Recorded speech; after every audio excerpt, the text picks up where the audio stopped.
Hello everyone, I am Aditya Joshi. Welcome back to our channel. बहुत सारे बच्चों का डाउट था नीट 2025 के बाद कि भैया अब हमें क्या करना चाहिए। तो ऐसे एक वीडियो में हम ए टू जेड सब डिस्कस करेंगे। Drop, partial drop, MBBS abroad, private, सब कुछ। तो सबसे पहले हम बात करेंगे, देखो सेगमेंट करेंगे और तमीज से हम पॉइंट बाय पॉइंट चलने वाले हैं। सबसे पहली बात, आपने अभी नीट के कितने अटेम्प्ट दिए? तो इसको तीन टाइप में डिवाइड कर देता हूँ। पहला, जिसने अभी पहली बार नीट दिया था क्लास 12 के जस्ट बाद। दूसरा, जिसने 2 से 3 अटेम्प्ट दे रखे, मतलब 1 से 2 ड्रॉप हो रखे। और तीसरा, जिसके 3 से 4 ड्रॉप हो रखे, मतलब अटेम्प्ट काफी ज्यादा हो रखे। अब अगर एज फैक्टर की बात करें, जो थर्ड वाला पर्सन है उसके लिए एज एक फैक्टर है कि भैया एज मेरी ज्यादा हो रही है। जो फर्स्ट वाला बच्चा है उसके लिए एज उतना बड़ा फैक्टर नहीं है। Keeping these things in mind, ये आपका बेसिस बनाएगा कि आपको क्या करना है। जिस बच्चे ने क्लास 12th करी अभी अभी और पहली बार नीट दिया है, आपके लिए बेस्ट चीज जो मैं कह सकता हूँ that is take another drop. ठीक है, जब तक आप एक और बार ट्राई नहीं करते हो, it is not it is not suggested कि आप कुछ और चीज करो। एमबीबीएस अब्रॉड का आप बिल्कुल नहीं सोचोगे। ठीक है, और प्राइवेट जाने से पहले आई सजेस्ट कि आप एक और ड्रॉप लेके गवर्नमेंट का ट्राई करो। If you are from really rich family and you're like नहीं भैया मुझे प्राइवेट ही करना है, मेरा पूरा सेटअप हॉस्पिटल रेडी है, तब आप उसके बारे में सोच सकते हो। पार्शियल ड्रॉप लेने का आपको नहीं सोचना है, क्योंकि पार्शियल ड्रॉप और कंप्लीट ड्रॉप के बीच में क्या डिफरेंस है मैं वीडियो के लास्ट में जरूर बताऊंगा। अब आ जाते हैं दूसरे एक्सट्रीम में। वो पर्सन जिसके लिए एज एक लिमिटिंग फैक्टर है, जो 3 से 4 या 4 से 5 बार नीट दे चुका है, और जिसके नीट के अटेम्प्ट्स में, सब्सिक्वेंट अटेम्प्ट्स में, लेट से 2021 में दिया, 22 में दिया, 23 में दिया, 24 में दिया, 25 में भी दिया। लेट से इनके अटेम्प्ट्स में जंप बहुत ज्यादा की नहीं लगी है।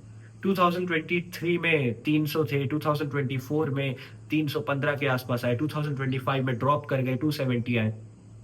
अब यहाँ पे जंप्स जो है स्कोर की बहुत ज्यादा सिग्निफिकेंट नहीं है, और एज एक फैक्टर है। अब आपको क्या करना चाहिए? तो अगर आप प्राइवेट के लिए जा सकते हो then well and good. But मुझे ऐसा लगता है कि जो पर्सन इतनी बार अटेम्प्ट्स दे रहा है, ठीक है, इतनी बार बार ट्राई कर रहा है, वो कहीं ना कहीं मिडिल क्लास फैमिली का है एंड वो प्राइवेट अफोर्ड नहीं कर सकता है, तो डे वन पे ही प्राइवेट ले लिया जाता। तो अगर आपके पास ये रिस्ट्रेन है, तब आप एमबीबीएस अब्रॉड के बारे में सोच सकते हो। एक चीज याद रखना है, MBBS abroad has to be a last option. उससे पहले आप सब कुछ ट्राई कर सकते हो। ड्रॉप और पार्शियल ड्रॉप की अगर मैं बात करूं, तो इस केस में अगर आपको लगता है नहीं भैया मुझे दोबारा नीट के लिए ट्राई करना ही करना है, तब आप पार्शियल ड्रॉप लो कंपेयर टू फुल ड्रॉप। ठीक है, इसके बारे में मैं लास्ट में बताऊंगा। अब आ जाते हैं किन लोगों को नीट छोड़ ही देना चाहिए। तो देखो, मैं इसमें कभी कमेंट ऐसे नहीं करूंगा कि भाई तेरे बस का नहीं है नीट छोड़ दे। ऐसी कोई बात नहीं होती है। हर एक पर्सन का माइंडसेट अलग होता है, हर एक पर्सन की परिस्थितियां अलग होती है, कंडीशंस अलग होती है। सबके घर पे सेम कंडीशन नहीं होती है। कुछ लोगों को घर से लड़ के नीट देना पड़ता है, और कुछ बच्चों के पेरेंट्स इतने सपोर्टिव होते हैं कि वो ड्रॉप के लिए इजिली अलाउ कर देते हैं। कुछ बच्चों के पेरेंट्स के पास इतना पैसा नहीं होता है कि वो महंगी कोचिंग में डाल सके, और कुछ के पेरेंट्स के पास पूरा सेटअप होता है, दे आर जस्ट वेटिंग कि बच्चा डॉक्टर बने और अपना हॉस्पिटल संभाले।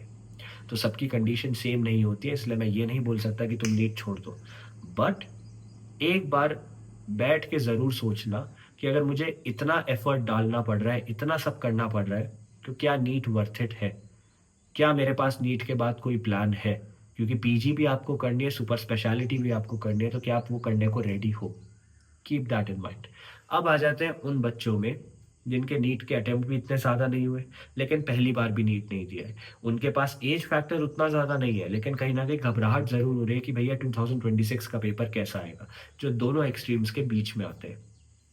अब देखो बच्चे, अगर तुम्हें लगता है कि मैं दोबारा नीट नहीं दे सकता हूँ लेकिन मुझे एमबीबीएस ही करना है, तो एमबीबीएस अब्रॉड। अगर तुम्हें लगता है कि यार मेरी फैमिली अफोर्ड कर सकती है प्राइवेट, तो मैं क्यों इतना सब सरदर्दी लूं, और घर वाले भी एग्री करते हैं, तब आप प्राइवेट के बारे में सोच सकते हो। बट कीप इन माइंड कि भाई घर वालों के जेब में इतना प्रेशर नहीं आना चाहिए कि वो सैक्रिफाइसेस करके, घर गिरवी रख के, लोन्स लेके आपको भेज रहे हैं। क्योंकि खाली एमबीबीएस करने से इन माय ओपिनियन कुछ ज्यादा नहीं होगा, आपको पीजी करना ही पड़ेगा। फिर आ जाते हैं वो बच्चा जिसको लगता है भैया मुझे एक और बार नीट के लिए ट्राई करना है, तो मैं ड्रॉप लूं कि पार्शियल ड्रॉप लूं? क्योंकि देखो यहाँ पे तो पार्शियल ड्रॉप था, जिसके अटेम्प्ट बहुत ज्यादा हो गए। जिसके अटेम्प्ट बिल्कुल नहीं थे, पहली बार अटेम्प्ट था, उसके लिए ड्रॉप था। जो बच्चा बीच में आता है उसके लिए दोनों विंडोज ओपन है, तो उसको क्या करना चाहिए? अब हम डिस्कस करेंगे ड्रॉप और पार्शियल ड्रॉप के बीच में डिफरेंस क्या है। देखो, पार्शियल ड्रॉप मतलब आपने कोई ऐसा कोर्स ज्वाइन कर लिया जो इनिशियली आपको नहीं करना था, जस्ट बिकॉज आप अपने मेन कोर्स के लिए प्रिपेयर कर सको। अर्थात आपने बीएमएस, बीडीएस, बीएससी कुछ और ज्वाइन कर लिया ताकि आप एमबीबीएस के लिए प्रिपेयर कर सको, दैट इज नीट के लिए प्रिपेयर कर सको।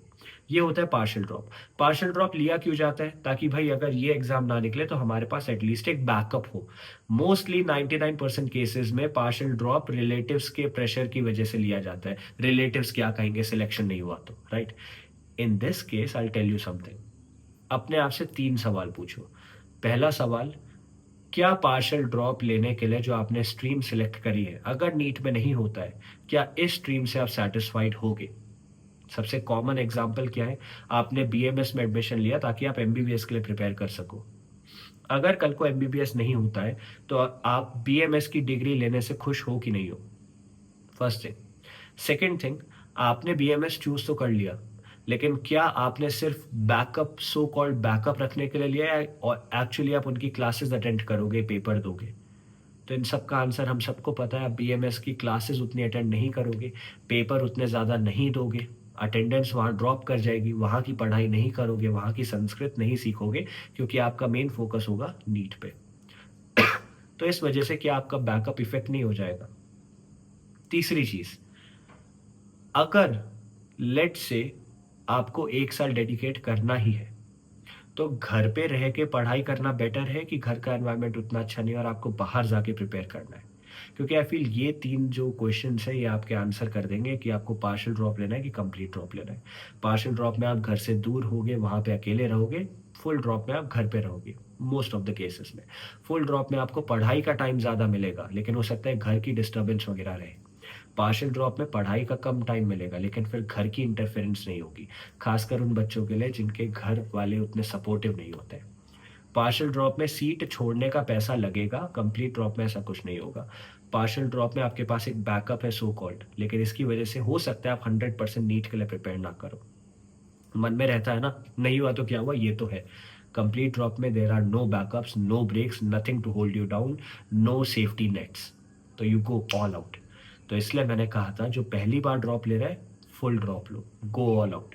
लेकिन जो इतना सैक्रिफाइस कर चुका है, इतने साल गवा चुका है, उसको लगता है भैया नहीं हुआ तो क्या होगा, तो पार्शियल ड्रॉप लो। जो बीच में बच्चे आते हैं, चूज वाइजली आपको क्या करना है। अब आ जाते हैं एमबीबीएस अब्रॉड के बारे में। MBBS abroad has to be a last option. मैं ये नहीं कहूँगा सारी कंट्रीज खराब है, लेकिन there are lot of scams which go on. Agent आपको बोलेंगे यार 20,000 30,000 रुपये में आपका कंसल्टेंसी में आपका एडमिशन करा दूंगा, बोलेंगे 30 लाख के अंडर में पूरा एमबीबीएस हो जाएगा। ग्राउंड रियलिटी में जाके पता चलेगा लिविंग एक्सपेंस ज़्यादा है, हिडन कॉस्ट ज़्यादा है, बहुत सारी चीज़ें होती है।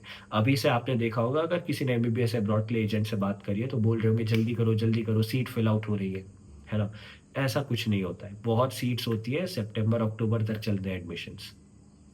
कुछ ही कॉलेजेस होते हैं जिनकी सीट एक्चुअली फिल आउट हो रही होती है, ठीक है, सबकी नहीं हो रही होती है। तो इसलिए एमबीबीएस अब्रॉड के लिए भी हम फ्री में आपको गाइड करते हैं, काउंसिल करते हैं। I don't earn anything from this, ठीक है। इट इज़ जस्ट कि मैं नहीं चाहता तुम किसी फ्रॉड के उसमें फंस जाओ, राइट। जो लोग मुझे पहले से जानते हैं, आपको पता है 2021 में मैं खुद फिलीपींस गया था एमबीबीएस अब्रॉड के लिए। I had to leave Philippines, सब कुछ बीच में छोड़ के, सारा सामान छोड़ के आना पड़ा मुझे, क्योंकि वो वैलिड नहीं था। एजेंट्स ने वहाँ पे फ्रॉड किया था। 2023 में मैंने आके नीट के लिए प्रिपेयर किया और अब मैं इंडिया में एमबीबीएस कर रहा हूँ। आई बी इन 3rd ईयर सून। तो इसलिए मैं आपको बोल रहा हूँ कि यार चूज़ वेरी वाइजली कि आपको क्या करना है, कैसे करना है, ठीक है। मेरी 10th 12th की मार्कशीट अभी तक उन्होंने वापस नहीं करी है। इंडिया में सीबीएसई से डुप्लीकेट्स निकालने पड़े थे मुझे। तो बहुत भारी चक्कर पड़ जाता है अगर आप फ्रॉड के चक्कर में पड़ जाओ। तो बहुत सोच समझ के लो आपको क्या करना है। एक चीज़ और है, आई एम नॉट अगेंस्ट दोस्त जिनके घर पे सेटअप है या who are from well off family. It is good यार, अगर तुम्हारे पास एक्चुअली एक फैमिली है जो इतनी सपोर्टिव है and you are from well off family and तुम्हारा खुद का हॉस्पिटल सेटअप सब कुछ रेडी है, तो जल्दी से जाके अपना सेटअप ग्रो करो, ग्रोथ पे ध्यान दो। At the end of the day तुम्हें बिजनेस संभालना है, तो कीप वर्किंग अकॉर्डिंगली। वो बच्चा, देखो इसलिए मैं कहता हूँ तुम्हें ना अपनी रियलिटी पता होनी चाहिए। जो बच्चा मिडिल क्लास फैमिली का है उसे पता होना चाहिए भाई मैं मिडिल क्लास फैमिली का हूँ, मुझे उसके अकॉर्डिंग वर्क करना है। जिस बच्चे के पास सेटअप है, बिजनेस है, सब कुछ परोस के मिल रहा है, उसको उसका सम्मान करना चाहिए कि यार मुझे सब मिल रहा है मेरे पेरेंट्स की वजह से। I don't have to you know let go of all of it क्योंकि मुझे कुछ और करने का मन है। तो देखो आपकी घर की कंडीशन क्या है, आपकी फैमिली कितनी किस चीज़ के लिए सपोर्टिव है, आप अपने आप से कितना करना चाहते हो, आपकी औकात क्या और आपकी इच्छा क्या है, राइट? आपकी पोटेंशियल क्या है? Do you actually have the brains to do it? And if you have the brains to do it, do you actually want to do it और नॉट? एमबीबीएस घर वालों के कहने पे जबरदस्ती कर लिया और आगे जाके डॉक्टर बनने के बाद you are leading a very depressed sad life, तो वो भी नहीं चलता है ना। अगर तुम सोच रहे हो एमबीबीएस के बाद पैसा ही पैसा है, पैसा पैसा नहीं है। एम्स में जाने के बाद इंटर्नशिप में 30,000 कमाओगे, अगर पीजी लग जाती है एम्स में 1 लाख 1,50,000 कमाओगे। बहुत ज़्यादा पैसा भी नहीं होता यार, बिजनेस वाले इससे ज़्यादा कमा लेते हैं। There are a lot of things which you can do, पैसा ही अगर कमाना है तो अगर आपको लगता है यार मुझे वर्क नहीं करना है, मुझे पैसा ज़्यादा चाहिए, तो एमबीबीएस थोड़ा सा सोच के लेना। यहाँ बहुत काम करना पड़ेगा, बहुत मेहनत करनी पड़ेगी, पोस्टिंग्स में जाना पड़ेगा, ठीक है? तो you have to do all of that. बस मेरा इस वीडियो को बनाने का ये मोटिव था कि नीट 2025 उतना अच्छा नहीं गया, आई नो, लेकिन उसके बाद क्या करना है उसको थोड़ा सोच के करना पड़ता है। तो मैंने आपको बता दिया एमबीबीएस अब्रॉड के बारे में, थोड़ा सा पार्शियल ड्रॉप कंप्लीट ड्रॉप के बारे में बता दिया, किसको क्या लेना चाहिए बता दिया, किसको बिल्कुल ये छोड़ के बायोटेक या कोई और स्ट्रीम ले लेनी चाहिए, वो आपका खुद का डिसीजन होना चाहिए, मेरे से इन्फ्लुएंस नहीं होना चाहिए।